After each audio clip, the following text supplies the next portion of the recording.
Hi there, I'm Tal Blevins. And I'm Dan Stapleton. Now that we've had about a day with the Fallout 4 trailer, we just wanted to take a little more in-depth look at it. Dan and I have both played all of the Fallout games. Except for Brotherhood of Steel on the original Xbox. That was no one played that awful third-person shooter that should never have been made. Yeah, I hear that wasn't very good, so I don't think we missed much, Dan. So what you hear to start out the trailer is the ink spots, very iconic to Fallout. They even had a song, Maybe, in Fallout 1. They kicked that off.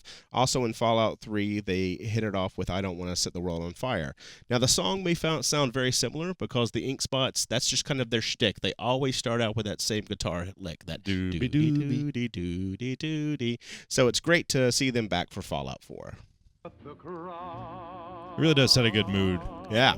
It really is a juxtaposition between, you'll see here in the trailer coming up where you see the pre-war world Right, and now, of course, the post-war world. There's a lot of implication that they're going for with the switching back and forth, and that could be gameplay, that could be just something they're doing for this trailer. But I mean, we have seen in Vault 112 in Fallout 3 where we're simulating the original or the pre-war environment. We've seen this kind of thing before. It's never looked this good, obviously. Right, yeah, like you're saying, in Fallout 3, you had Vault 112, which was the last vault ever built, and they did have these VR simulations where they had memories stored, and you can go back and kind of think about the world in pre-war times. Now, this trailer, at least the pre-war parts, must be set in 2077 because we hear the narrator, who happens to be Ron Perlman, coming back again, another iconic Fallout voice. They're talking about the war. The world is poised to be on the brink of war, and that all of a sudden, they start losing communication with others. Yep. Here, you got a Mr. Handy robot going around, serving breakfast. Yeah, he's got the sugar bombs. The family's obviously getting ready for their morning meal, and what a morning to start out with. So as we go along, obviously the dog was something that a lot of people were talking about. I still want to call him dog meat as somebody who really enjoyed dog meat in the first Fallout, and then of course the kind of allusion to dog meat in Fallout 3, which was supposed to be his direct descendant. It is a different dog breed. It's a German Shepherd this time, not a mutt. Right, and to be fair, the dog meat in Fallout 3 is not the dog meat in the original Fallout either. So it's like that dog meat is a name not necessarily handed down father to son kind of thing. Right. It's a just name for a dog in Fallout games, not necessarily a specific dog. We are talking about here too. It hasn't actually been confirmed exactly what the time period is for Fallout 4. Right. But we kind of assume, since all the Fallout games so far have been in chronological order. Fallout 1 was in 2161, Fallout 2 in 2241, Fallout 3 started in 2277, New Vegas in 2281. We assume Fallout 4 will probably come after that, but again, not positive. Yeah, it could either be immediately after Fallout New Vegas or concurrent with those, but based on things we've heard about the Commonwealth, which is the government body in the Massachusetts area that we've heard about in Fallout 3, it's probably going to be either very soon after or concurrent with Fallout 3. Right. They talk about the Institute, which I guess probably refers to MIT, Yep. In Fallout 3, and it's based in the Commonwealth. And this is the government that's set up on the East Coast around this area. So this is kind of the first time we get to see that. And we'll confirm, actually, we all know it's Boston now, but we'll see in the trailer exact reasons why this is Boston. So here you see the dog walking by the Mr. Handy box there. You also see down this hall, there's a Mr. Handy fuel canister, which looks a little bit different than the fuel canisters in the previous Fallout games. It's a little bit bigger, kind of looks like an old propane tank, but this is basically what you would use to fuel your flamer in the other games. So I thought that was interesting. They're kind of, you see very similar things, but they're just a little bit different. I think you'll notice here too, once we go into the baby's room, you'll see on the floor, it looks like one of the upgrade magazines that you get in the games too. Can't really identify what it is. It looks like Line for Congressman, kind of. Right. But that would be kind of hefty reading for a baby, I think. It's how to upgrade your baby, Tom. How to upgrade your baby. But, they'll probably have a whole new slew of magazines in this one, so it's hard to say. Now, we also see above the crib, though, is a Repcon rocket. It looks just like the Repcon rockets that we saw in New Vegas. Yep.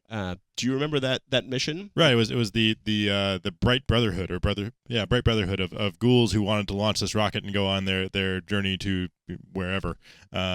yeah, that's a model of that rocket, which is kind of interesting because this is taking place in Boston, and the retcon, that company was based in Nevada. Yep. So I guess it's a nationwide company. Or at least maybe they gave out some promo items to parents. So here we see the family with a baby. We also see a Nuka-Cola, very iconic to the Fallout franchise, there in the background. Just want to pay special attention here to the parents' clothes, and also pay attention. You'll see in the background, the wallpaper. There's actually it looks like a monkey riding a rocket.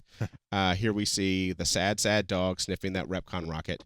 But something I definitely want you to notice as well, in this shot, you can see not only does the wallpaper have that monkey riding a rocket, but you also see in the baby's blanket that he's covered up with, he's got that same monkey riding a rocket. So, that's just some patterns.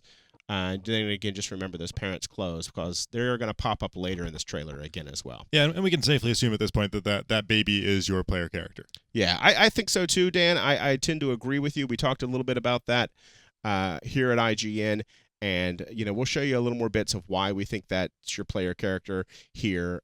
Although by the time separation, it would whether it be the player character or descendant, we're still kind of debating that, because the time separation on this, if it happens after Fallout New Vegas, I mean, you're talking about 200 years after the war itself. So that's an old man. So yeah, we'll see here the dog is actually running out of the room. There again, the monkey's on the rocket. The family really like that theme. And he goes out into the street of what we see of the world in Fallout 4.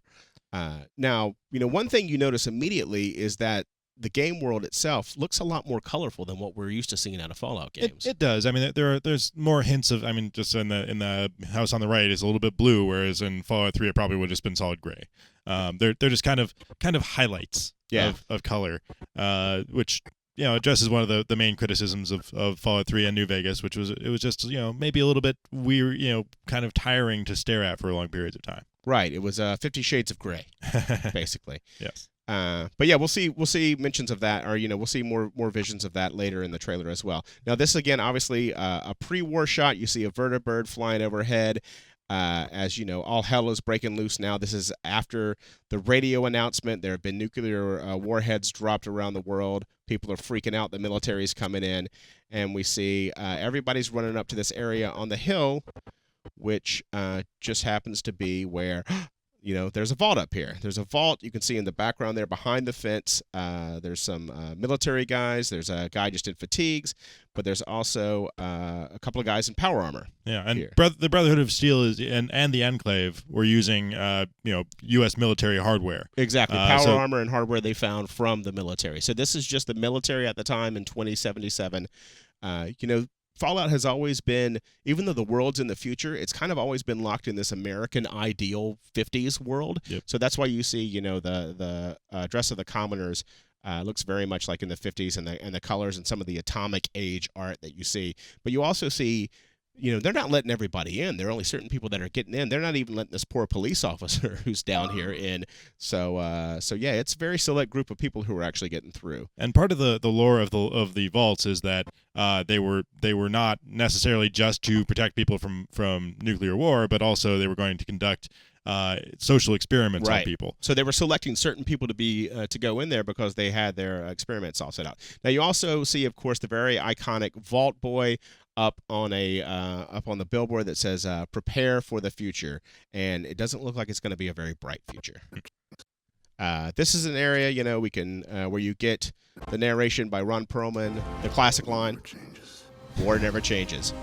Yeah, and here's another instance of the color splashed where there was no color before. I mean, in previous Fallout games, like this is inverted, right? You've got a lot of yellow where it would have been gray, and then gray where there would have been yellow.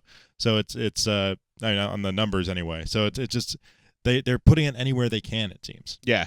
It definitely looks like a lot brighter than previous games we've seen. Even here, we're seeing it's not just grays, lots of yellows. The lighting too. That's one thing I definitely want to point out is that some people have talked about how stiff the animation looks, and while I agree with that, obviously, I do think the lighting in this engine looks so much better, and you'll see quite a few examples of that in the trailer as Yeah, I mean, well. for me, lighting makes the biggest difference of really any graphics enhancement and in terms of making things look more real. Yep. Yeah, the lighting and shading. So here, I mean, we see another example of the lighting, and you also see for the first time in this trailer the Pip-Boy there on the left arm of the what you assume is the protagonist coming out of the vault, which the door is actually he's actually ascending. It looks like it's built into the ground, the vault door. Not this door here. This is probably an internal door, but this door that you see here, he's actually ascending out into the sunlight. Very classic Fallout setup where you're coming out of the vault for the first time, which is typically dark, but you have a Pip-Boy on your hand already. But it's slightly different than before. It's not the same as it was in Fallout 3, where you walk out through the door and suddenly you're in the wastelands. Yeah. In this, you walk out, and if you go back a couple steps there, you can see a little bit further.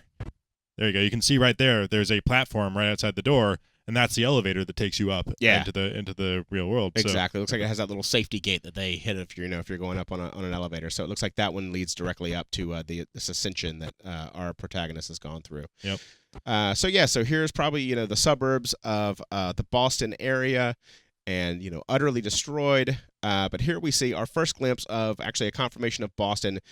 This is Bunker Hill, actually known as the Battle of Breed Hill. But it's known as Breed Hill, but it's called the Battle of Bunker Hill. This is kind of where the phrase, not even kind of, but this is where the phrase, don't shoot until you see the whites of their eyes, was actually coined. So very famous place, very historical. The thing you will notice is that there's just a lot built up around Bunker Hill now, right? It's a shanty town. There's obviously some sort of a base there, or a bunker in and of itself, because there's barbed wire. Again, you see those amazing lighting effects. But yeah, it's just very, very interesting to see these iconic monuments, kind of like we saw in Fallout 3 as well with Washington, D.C., but also you see their lights stringing off too, so obviously getting power to this area as well. So there's a little bit of a preservation of old ways. They're building up the old city. And that's something we see a lot in this trailer, is that things are pretty built up and advanced. Yep. This is the USS Constitution, which is, again, very iconic to Boston, also known as Old Ironsides, because the story is that the oak was so thick and strong that cannonballs would bounce off the side.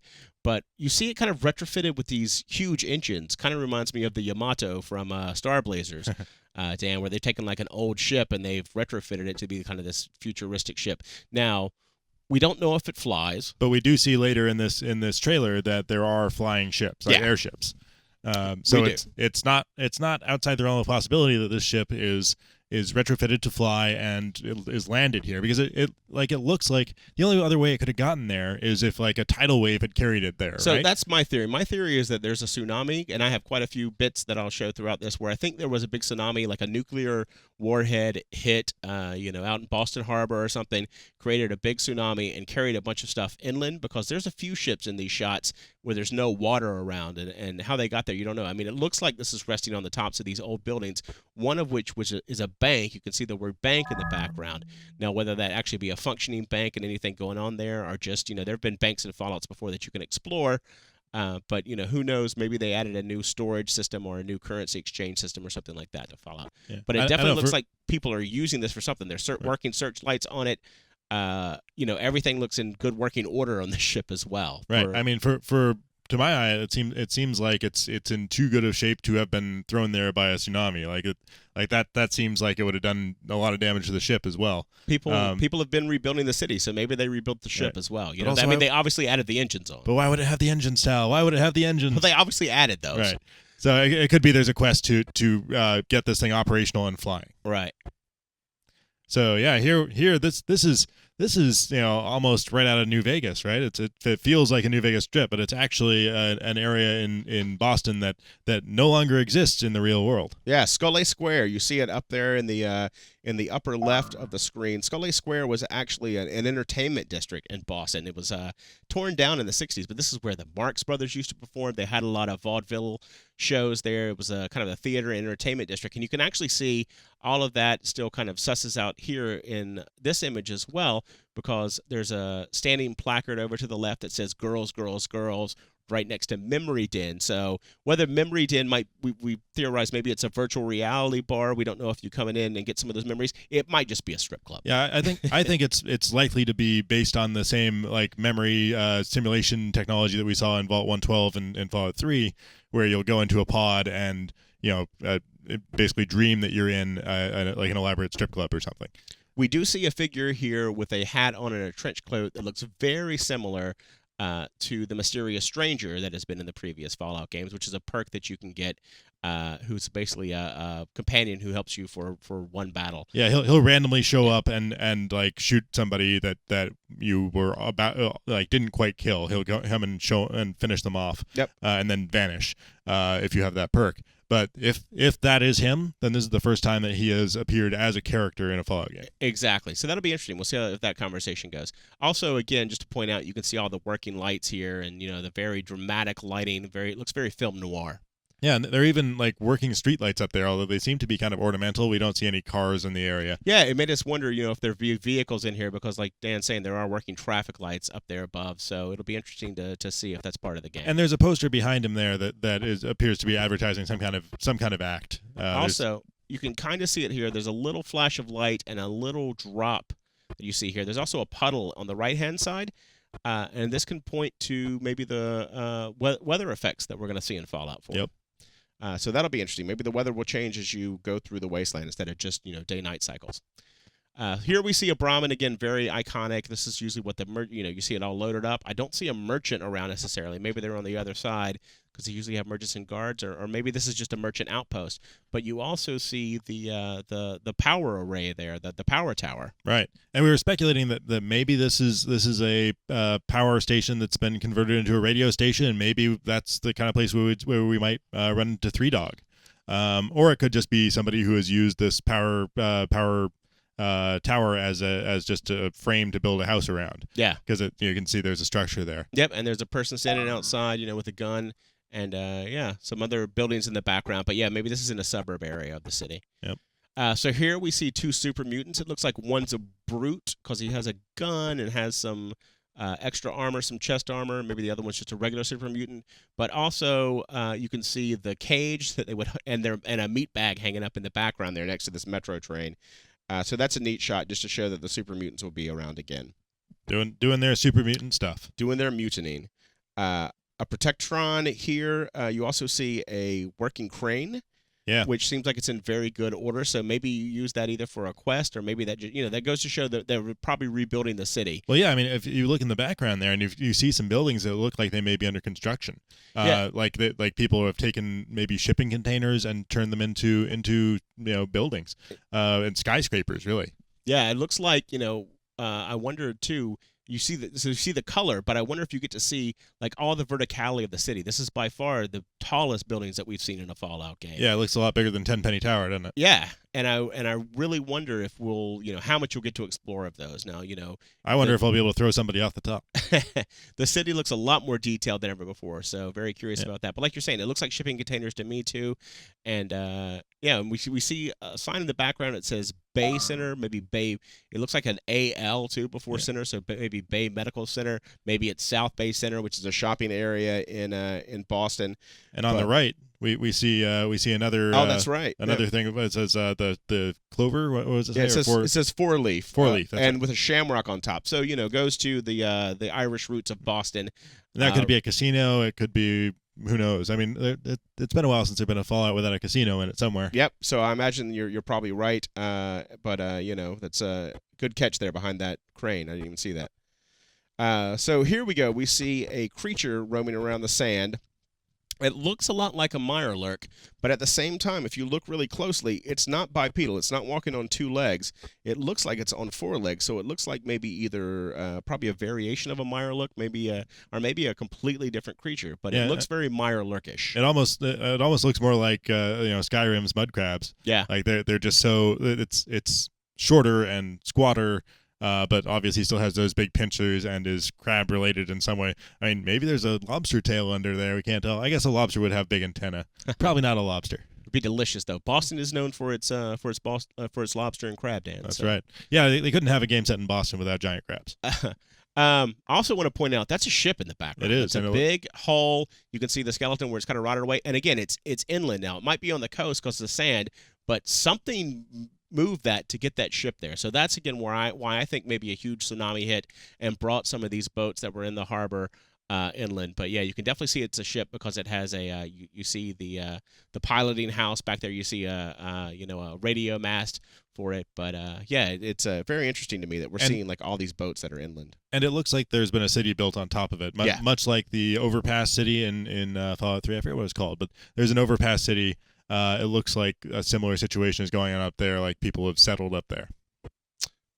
Here we see, again, just amazing lighting effects coming through under that overpass, and we see the dog again. I also want to point out in the billboard in the back, it looks like Red Rocket gas stations will be back because you can see an R, it says Gasso. I imagine the rest of that is lean. Yep. And then it says diesel, and there's a little fusion underneath. And a fusion, and a little rocket fin as well. Yep. And, it's possible there's a city up on this overpass as well.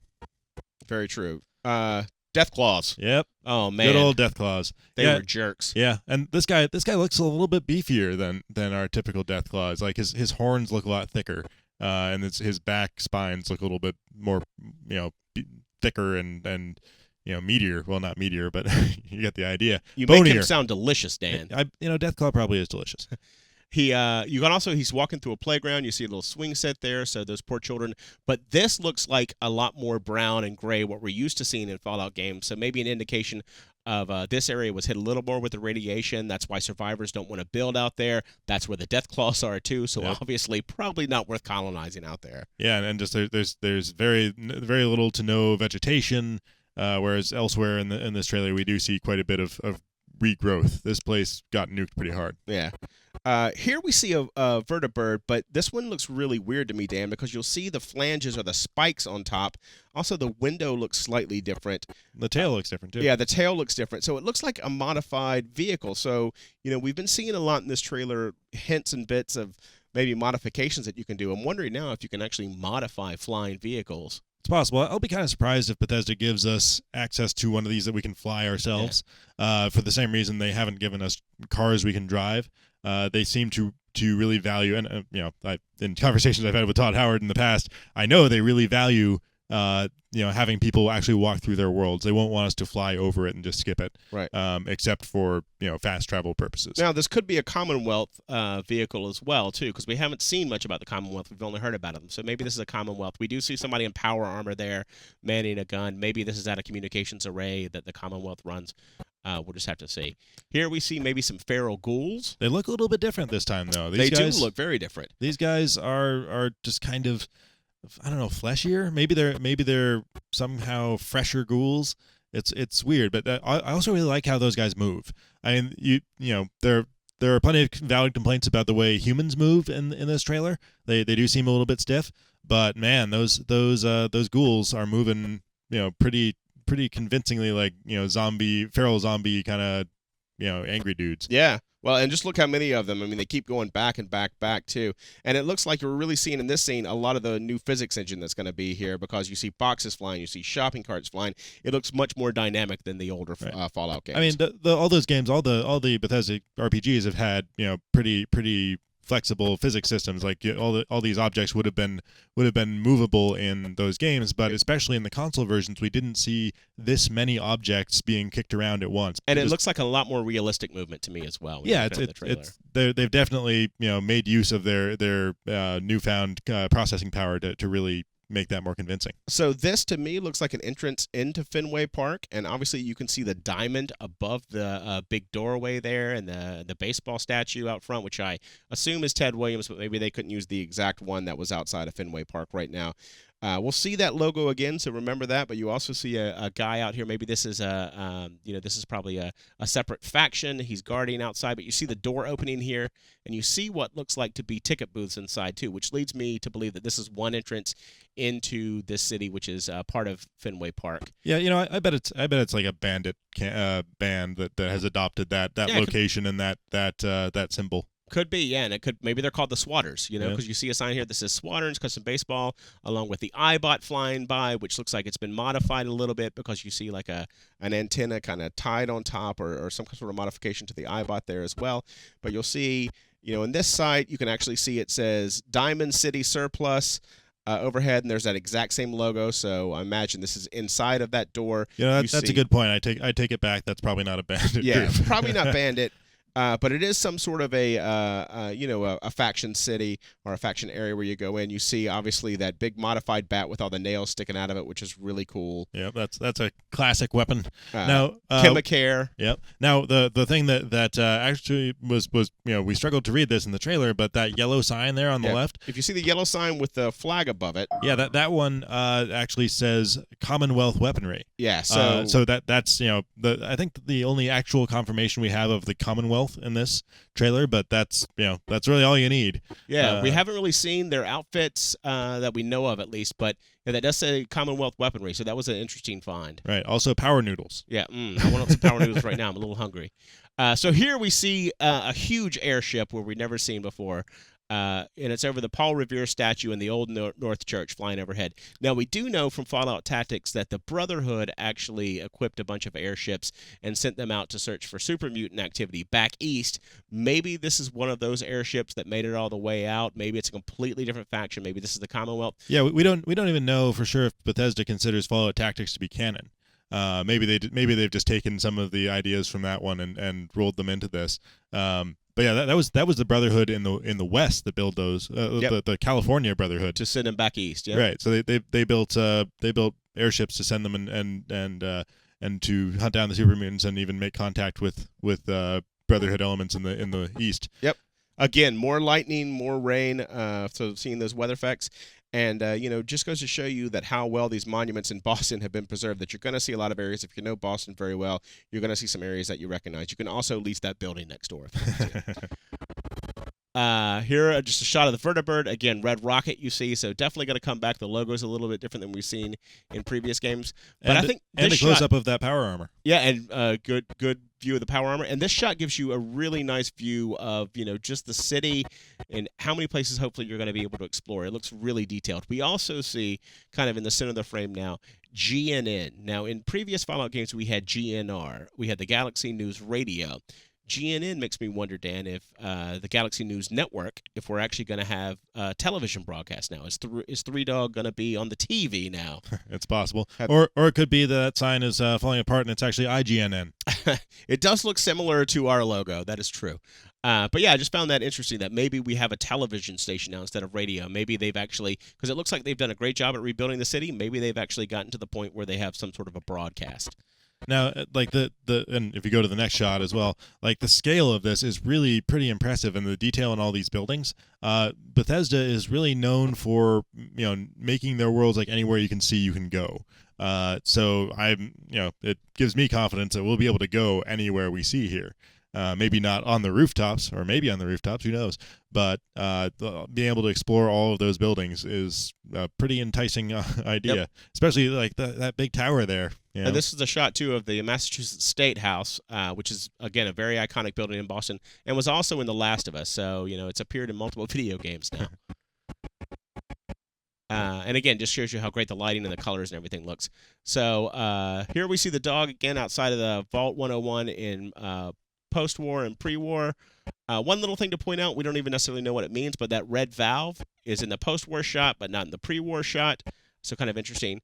But, asked you, I know a long time ago now, but just remember the clothes that they were wearing. You'll see this is the exact same couple that was down in the house before when it was announced that there was going to be a war on the radio. They're wearing the exact same clothes. They have a baby. And unfortunately, they've been caught outside the vault when the nuclear explosion goes off. So yeah, like my theory, what happens here is like in a second here, this shot just cuts to black. I think in the actual game it will not cut to black, but we will see them start to go be lowered down on the elevator just as the blast is about to hit them. Right, just as the shockwave overtakes. Now you can see too that's the exact same baby because it has the blanket, has that monkey riding the rocket. So that leads me to believe again that that's the protagonist, and maybe.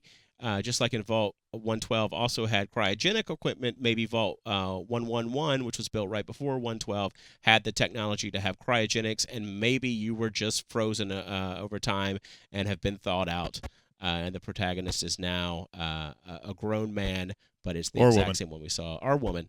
That's well, that's why they've got to it. pick. But I mean, we see it's obviously there's a man at the end here, but you can always pick in Fallout. Well, in the previous ones you've been able to.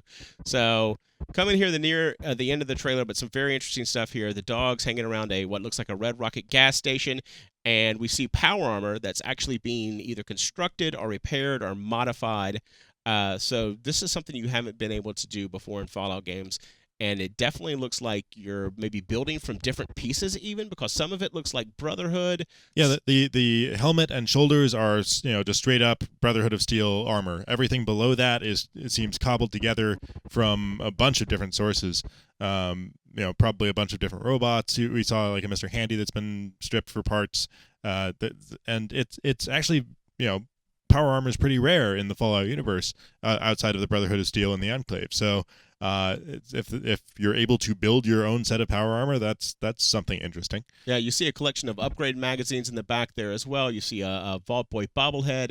You see a bunch of weapons, including a laser rifle and a bunch of modifications around. Yeah, that's a really interesting part over there because we see what was probably the upgrade system of Fallout 4, because you've got the base version of the laser rifle in the middle there, and you have what looks like a replacement barrel, replacement sight, replacement stock, replacement ammo supply, all kinds of different pieces that you can, in theory, acquire and swap in and to modify its stats and abilities. I almost wonder, too, Dan, if this will end up being kind of like a base that you have in the game where you can basically display everything that you found. So maybe all the collectible magazines that you have, maybe you'll actually be able to physically see them in your base itself. Yeah, and we've had player housing in Fallout before, but this looks much more elaborate. Yeah, maybe and much more detailed, and right. We'll see, because I'd love to be able to see like all the magazines I've collected, or all the bobbleheads.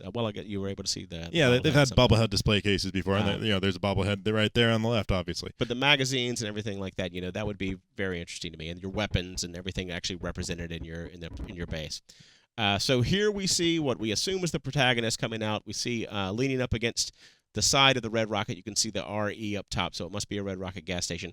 Looks like a sniper rifle because there's a suppressor on it and a scope that you see leaning against the red chair.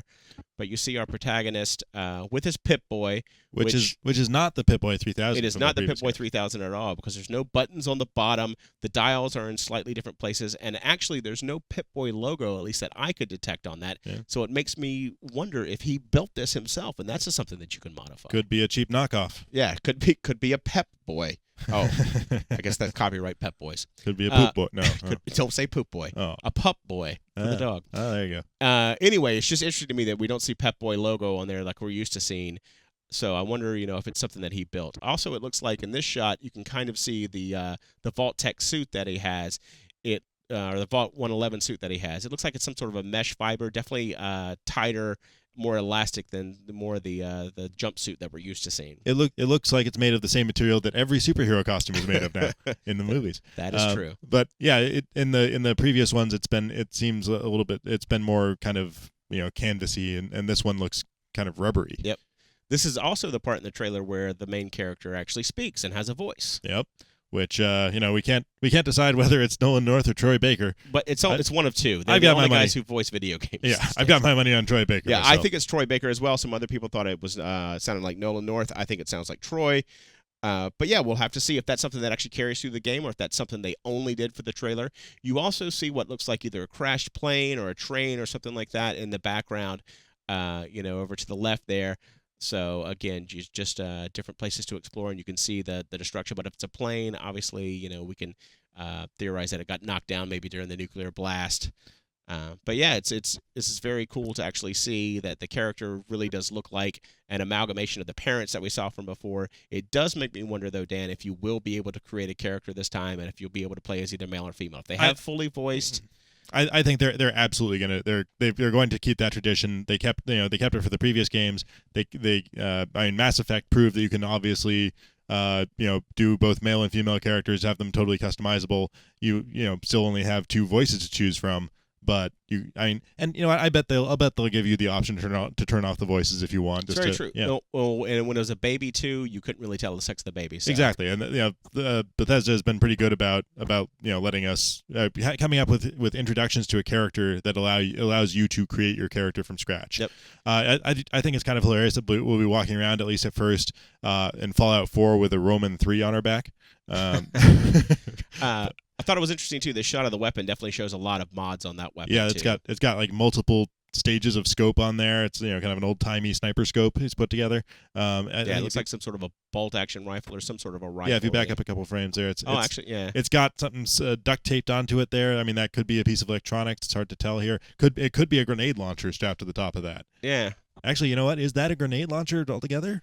I mean, maybe it is a grenade launcher with something slung under the barrel. It's hard to tell. Yeah. Regardless, it's definitely a mod, and it just goes again to show how moddable your items in this game will be. So that's pretty much our analysis of Fallout 4. Really enjoyed the trailer. Can't wait to see more at E3. Yep. Okay, there's gonna be a lot more shown at E3. Thank you guys so much for going through this with us. We hope you're as excited as we are. Cannot wait to see some actual gameplay. And for much more on Fallout 4, stick with IGN.